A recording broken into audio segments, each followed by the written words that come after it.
क्या आपको लगता है इन्वेस्टर्स हमेशा स्मार्ट डिसीजंस लेते हैं? शायद नहीं। वैल्यू फॉर मनी पे हम आते हैं डेटा और डायरेक्शन लेकर, ताकि आप स्मार्टर डिसीजंस ले सकें। आज हम डिकोड करेंगे कुछ कॉमन इन्वेस्टर मिथ्स और समझेंगे वो इनसाइट्स जो आपके इन्वेस्टमेंट्स को बनाएंगे रियल वैल्यू फॉर मनी। हमारी गेस्ट है आज miss Divina Mehra, founder and CMD first global, IIM Ahmedabad से gold medalist, and who's also got featured in Fortune India's 50 most powerful women for 2025. And last but not the least, she's the best-selling author of her book Money, Myths and Mantras. It's a pleasure to have you on the show, Divina. Thanks so much. चलिए शुरुआत करते हैं कुछ की data point से और आपके insights और पर्सपेक्टिव को सुनते हैं उनके ऊपर। ट्रैप ऑफ शॉर्ट साइटेडनेस, जहां शॉर्ट टर्म ग्रोथ दिखा तो रहा है लेकिन लॉन्ग टर्म में प्रॉफिट जीरो हो सकता है। Let's use an example of Tata Motors to understand this a little more. मार्च 2020 से जून 2023 के बीच टाटा मोटर्स के स्टॉक ने दिया एक अनरियल 842% रिटर्न, लेकिन सितंबर 2016 से मार्च 2020 तक इसी स्टॉक में गिरावट दिखी अप टू 89%। और अगर आप इस पूरे पीरियड में इन्वेस्टेड रहते तो आपने बनाए होते 0% रिटर्न। दिवीना, इन एसिमेट्रिकल रिटर्न्स को देखने का सही लेंस क्या है? देखिए, ये मैं एक स्टॉक का तो उदाहरण लेना भी नहीं चाहूंगी, लेकिन मैं हमेशा बोलती हूँ कि अपने स्कूल का गणित मत भूलिए। अच्छा। जैसे पिछले पिछले साल लोग कहते थे कि स्मॉल कैप्स में ही निवेशित रहना चाहिए, स्मॉल कैप्स बहुत अच्छे लगते हैं, और कुछ स्मॉल कैप मैनेजर्स ये भी कह रहे थे कि हमने 50% कंपाउंडिंग दी है 3 साल से। और मैंने ये कहा कि आप 3 साल की बजाय 5-6 साल का अगर पीरियड लें तो बहुत सारे वही सेम स्मॉल कैप मैनेजर्स थे जिनके जो अपने जो निवेशकों के पोर्टफोलियो मैनेज कर रहे थे वो 80-90% घटे। तो अगर कोई चीज 80% घटती है तो उसको 5 गुना होना पड़ता है आपको जीरो तक आने के लिए। और ये चीजें खाली स्टॉक लेवल पे ही नहीं होती हैं, इंडेक्स लेवल पे भी होती हैं। आप 2008-9 का समय लें तो स्मॉल कैप इंडेक्स जो कि हाई रिस्क स्टॉक्स होते हैं वो लगभग 80% वो इंडेक्स गिरा था, और 8 साल लगे थे इंडेक्स को पुराने लेवल पे आने के लिए। और वो भी एक तरह से थियोरिटिकल बात है कि इंडेक्स वापस आया, क्योंकि वो इंडेक्स हर साल 20% बदलता है, तो 8 साल बाद वो इंडेक्स में लगभग कोई भी वो स्टॉक नहीं होता जो 8 साल पहले था। तो इसलिए हमेशा ये समझिए, और इसके कारण आपको जिस चीज का सबसे ज्यादा ध्यान रखना है कि आपके पोर्टफोलियो पे ओवरऑल बड़ा हिट नहीं आए। कि अगर आप 1/3 आपका पोर्टफोलियो घटता है तो आपको 50% बढ़ना पड़ेगा जीरो पे आने के लिए। अगर आधा हो जाता है पोर्टफोलियो तो उसको 2 गुना होना पड़ेगा आपको जीरो पे आने के लिए। तो इसलिए जरूरी है कि कोई ऐसी स्थिति ना आए कि आपका पोर्टफोलियो 30-40% घट जाए। बट ये तो हुई रिकवरी रिटर्न्स की बात, पर अगर क्रैशेस को देखने का एक दूसरा पहलू भी अगर हम एक्सप्लोर करें तो वो है रिकवरी में लगने वाला वक्त। You touched upon that, let me elaborate. 2000 के बाद जब भी मार्केट क्रैश हुआ है तो recovery has not been easy. हर बड़े क्रैश के बाद महीनों तक रिटर्न जीरो रहे हैं। .com बबल के बाद रिकवरी में लगे थे अराउंड 37 मंथ्स। 2008 के फाइनेंशियल क्राइसिस के बाद इट टुक 33 मंथ्स। 2016 का जब ग्लोबल स्लोडाउन हुआ था that took 24 months to recover. And Covid crash के बाद in the year 2020 the markets recovered in 10 months. So दिवीना, क्वेश्चन ये है कि अगर रिकवरी में इतना टाइम लग रहा है then how is buy and hold an effective strategy? और अपना रिटर्न्स बचाने के लिए इन्वेस्टर को क्या करना चाहिए? ये दो चीजें इसमें। सबसे पहले तो मैं ये बताऊं कि ये आखिरी बार रिकवरी में टाइम क्यों कम लगा। तो उसके लिए आपको ये भी देखना पड़ेगा कि किस लेवल से मार्केट नीचे गया। तो अगर आप 2008 का समय लें तो उसके पहले जो 2003 से 8 का समय था, 4.5-5 साल, उसमें इंडेक्स 6 गुना हो गया था। तो वो जो करेक्शन हुआ वो वहां से हुआ। और दूसरी तरफ अगर आप 2020 की बात लें तो उसके पहले का जो दशक था, जो पूरे 10 साल थे, वो भारतीय बाजारों में एक तरह से देखिए तो सबसे कम रिटर्न वाला दशक था।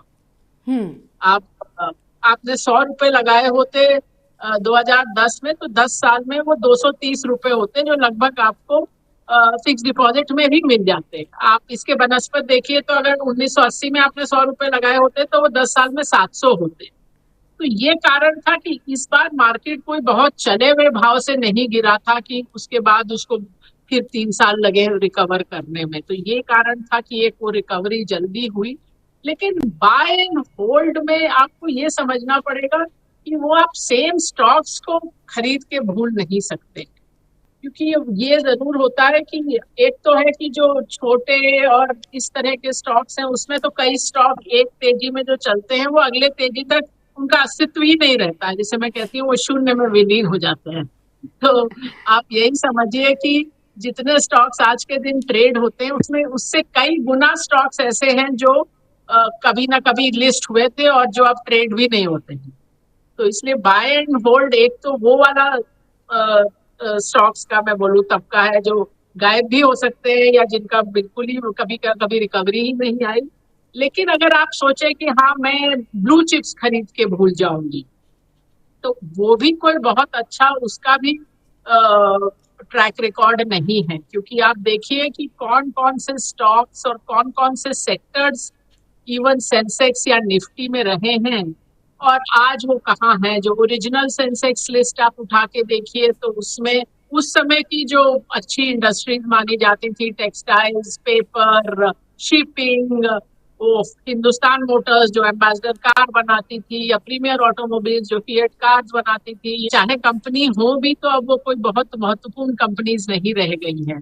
आप सेक्टर्स के हिसाब से देखिए, ये मैंने पहले भी कई बार उदाहरण दिया है कि आप देखिए एक समय था 20-25 साल पहले जब बैंक्स और फाइनेंशियल्स का जीरो वेटेज था मेन इंडेक्सेस में, और अब वो सबसे ज्यादा वेटेज है। पब्लिक सेक्टर एक बार मतलब एक समय था कि मेरे ख्याल सेंसेक्स में 30 में से 10 कंपनी पब्लिक सेक्टर थी। करेक्ट। फिर भी हम लोग भूल ही गए कि पब्लिक सेक्टर में भी निवेश किया जाता है। आगे बढ़ते हैं हमारे अगले डेटा पॉइंट की तरफ, और अगर उसको देखा जाए तो मार्केट कैप के हिसाब से पिछले 10 साल के इंडेक्स रिटर्न्स को अगर हम देखें तो पॉपुलर बिलीफ के कॉन्ट्रेरी मिड कैप्स ने सबसे ज़्यादा परफॉर्म किया है। निफ्टी 50 का 10 ईयर CAGR 11.4% रहा है, निफ्टी मिड कैप 50 का CAGR 16.8 और निफ्टी स्मॉल कैप का सिर्फ 10.3।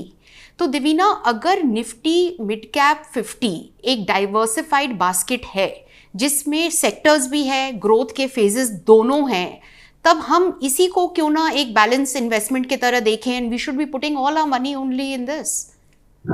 You should not be putting all your money in anything. That's Okay. the thing. और ओवरऑल एक चीज और है कि जो भी चीज अभी रिसेंट पास्ट में अच्छा किया है, चाहे वो एसेट क्लास हो जैसे कि सोना है, या कोई स्टॉक्स के अंदर कोई इस तरह की small cap, mid cap, large cap category है, या कोई इंडस्ट्री या सेक्टर है, अगर ये आप अगेन आप स्टैटिस्टिकली प्रूव हो सकता है कि अगर आप चीज के पीछे भागेंगे जिसने अभी रिसेंटली अच्छा किया है, तो आप कंसिस्टेंटली अंडर परफॉर्म करेंगे। तो इसलिए आपको कभी भी बहुत नैरो व्यू नहीं लेना है कि खाली यही सेगमेंट या खाली यही सेक्टर हमको देखना है। ये जो CAGR भी होता है वो भी डिस्टॉर्ट हो जाता है। 1-2 साल किसी कैटेगरी में तेजी आती है तो वो कुछ टाइम के लिए उसका CAGR बहुत अच्छा लगने लगता है। तो ये और मिड कैप का डेफिनेशन भी इस बीच में कई बार बदला है। पोस्ट पैंडेमिक बुल रन से इंस्पायर होके काफी नए इन्वेस्टर्स का इक्विटी मार्केट्स में इंटरेस्ट बढ़ा है, पर उन्हें इस एसेट क्लास का एक दूसरा साइड भी देखना चाहिए। 2010 से 2020 तक एक लॉस डेकेड रहा है इक्विटीज के लिए। इस दौरान निफ्टी ने दिए सिर्फ 8.5% एनुअल रिटर्न्स, जो फ्रैंकली फिक्स्ड डिपॉजिट से ज्यादा नहीं थे। Devina, at such times, despite of being in the middle of a slump, investors don't know कि वो slump से गुजर रहे हैं। उनके लिए पेशेंस और एग्जिट के बीच का ट्रिगर क्या होना चाहिए? ज्यादातर टाइम जो निवेशक है उनको बाजार से निकलने का नहीं सोचना चाहिए, क्योंकि ये टाइम करना मुश्किल है। और अधिकतर मैं बोलूं, जिस टाइम आपको लगता है चीजें बहुत अच्छी हैं, शायद वो टाइम होता है कि आप थोड़ा रुक जाए, जिस टाइम खतरा लगता है वो ज्यादातर टाइम होता है जब आपको निवेशित रहना चाहिए। लेकिन एक चीज और भी है कि अगर आप जब से सेंसेक्स शुरू हुआ है 40 साल से ज्यादा हो गए, उसमें अगर आप 10 सबसे अच्छे दिन मिस कर देते हो, और खाली वही 10 दिन नहीं, इवन उससे प्लस माइनस 10 दिन और भी आप मिस कर देते हो, तो आपका रिटर्न, आप सोचोगे 40 साल में 10 दिन क्या होता है, लेकिन आपके 2/3 रिटर्न निकल जाती है। तो जो आपका 100 रुपए 75,000 अगर होने वाला था, वो 25,000 रह जाएगा। और अगर आपने 30 सबसे अच्छे दिन मिस कर दिए तो आपका 90% रिटर्न चला जाता है। तो इसलिए ज्यादातर टाइम निवेशित रहना बेहतर रहता है। जो आम निवेशक है, मैं तो बोलती हूँ कि जो आपको जिस तरह का लग रहा है, जो बोलते हैं sentiment is a Contra indicator, तो जिस समय डर, अनसर्टेनिटी का, एंग्जाइटी का माहौल होता है, तब अधिकतर उसके बाद वाला जो पीरियड होता है उसमें रिटर्न्स अबव नॉर्मल होते हैं। जब बहुत ही खुशहाली का माहौल होता है उसके बाद रिटर्न बिलो नॉर्मल होते हैं, जैसे अभी पिछले 1 साल में हुए। तो अभी इस सवाल के ऊपर मुझे आपसे पूछना चाहिए कि अभी क्या माहौल है, ये बताइए। अभी तो माहौल यही है जिसमें लोग यही पूछ रहे हैं कि एसआईपी रोक दें क्या, और अब निवेशित नहीं रहें क्या। बहुत इंटरेस्टिंग पॉइंट पे आपने इसको छोड़ा है देवीना, क्योंकि हमारा जो अगला डेटा पॉइंट है वो रुपी डॉलर के जर्नी पे रहा है। इंडिपेंडेंस के बाद से रुपी की वैल्यू डॉलर के अगेंस्ट 96% से ज़्यादा गिर चुकी है। 1947 में एक डॉलर था 3.3 रुपीज़, आज वही डॉलर है लगभग 88.25 रुपीज़। रुपी ने डॉलर के अगेंस्ट अपना सबसे नया लो बनाया है। Is it against the 50% tariffs and अगस्त में हुए हुए 32,000 करोड़ एफआईआई आउटफ्लो? क्या इसी के वजह से है, और इन्वेस्टर्स को इसके बारे में केयर करना भी चाहिए या नहीं? देखिए, ये सब जो चीजें हम बोल रहे हैं, पिछले महीने क्या हुआ और टैरिफ लगा, ये तो सब एक इमीडिएट ट्रिगर है। तो आप तो जैसे बता रही है कि आप इंडिपेंडेंस से आज तक देखें तो रुपया गिरता ही चला गया है। आपके लिए क्यों ये रेलेवेंट है कि क्योंकि आप जब फाइनेंशियल गोल्स की बात होती है कि आपको सेविंग और इन्वेस्टमेंट करना है अपने फाइनेंशियल गोल के हिसाब से, तो फाइनेंशियल गोल्स होते हैं 10 साल, 20 साल, 30 साल बाद ये पैसा चाहिए, बच्चों की पढ़ाई के लिए चाहिए, अपनी रिटायरमेंट के लिए चाहिए, जिस भी चीज के लिए चाहिए।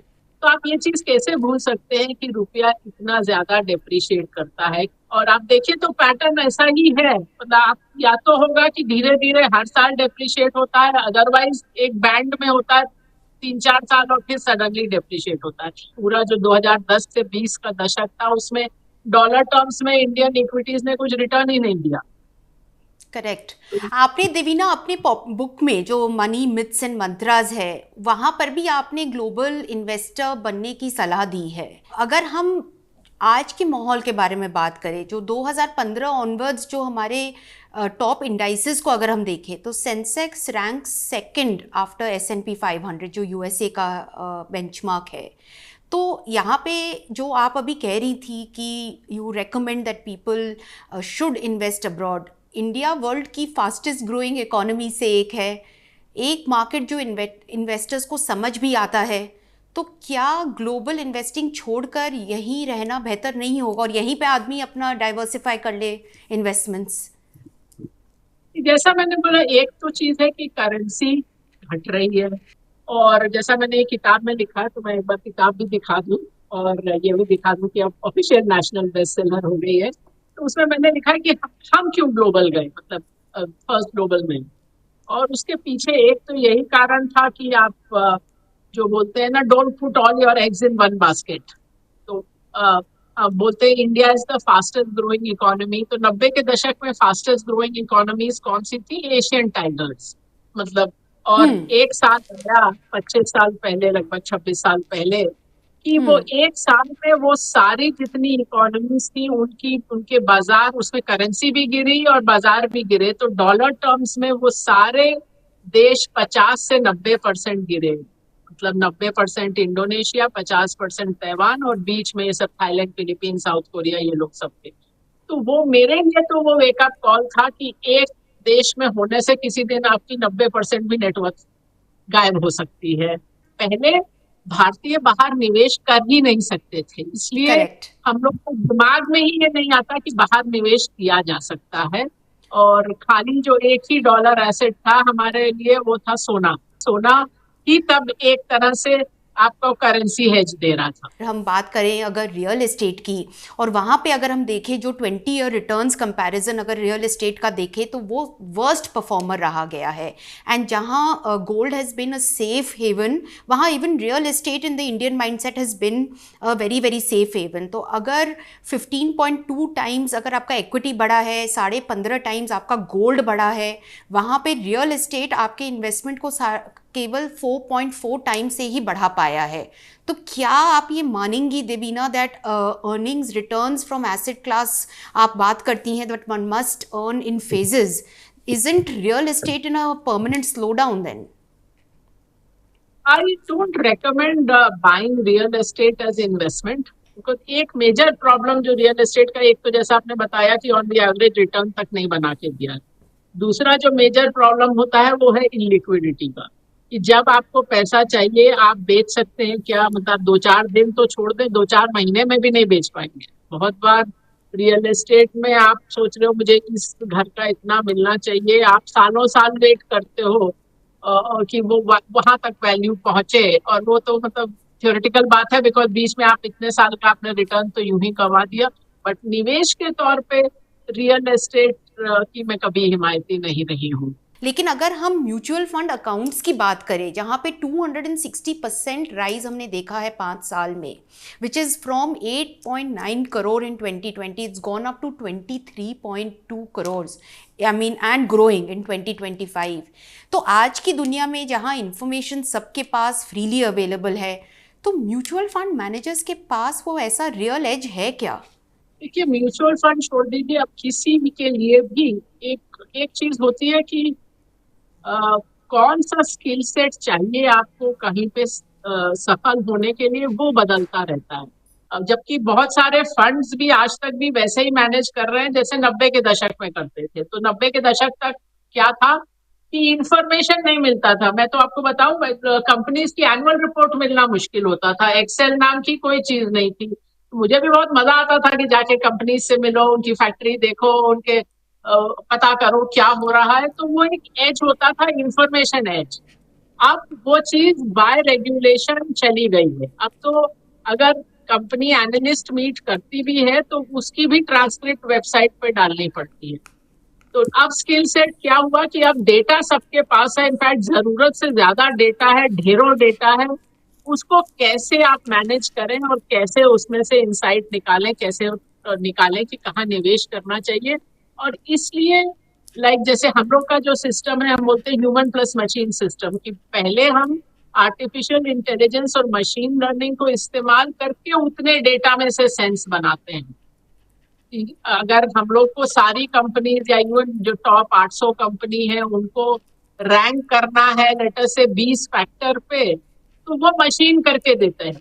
उसके बाद हम लोग उस पर अपना जो भी और फिल्टर लगाते हैं और थॉट लगाते हैं, तो वो चीज can be the edge that someone has over somebody else. अब वो, edge you rightly said, information और डेटा का एज नहीं रहा। Correct. So interpretation and insight becomes even more relevant in the world and the times that we are living in. जो recently announced GST reforms है, and 4 की जगह अब उसमें खाली 2 स्लैब्स रहेंगे, 5 और 18%। क्या ये इकोनॉमी के लिए एक बूस्टर डोज है या it's just a headline reform? कुछ हद तक तो फायदा होगा। किसी दुकान पे स्नैक्स खरीदने जाए तो उसमें भी 3 तरह के अलग अलग जीएसटी लगते थे, तो सिंप्लीफाई करना तो अच्छी बात है, और रेट्स कम करना भी कुछ तो बूस्ट करेगा। बट दूसरी तरफ ये भी है कि ये फिस्कल डेफिसिट को क्या करेगा वो देखने वाली बात है।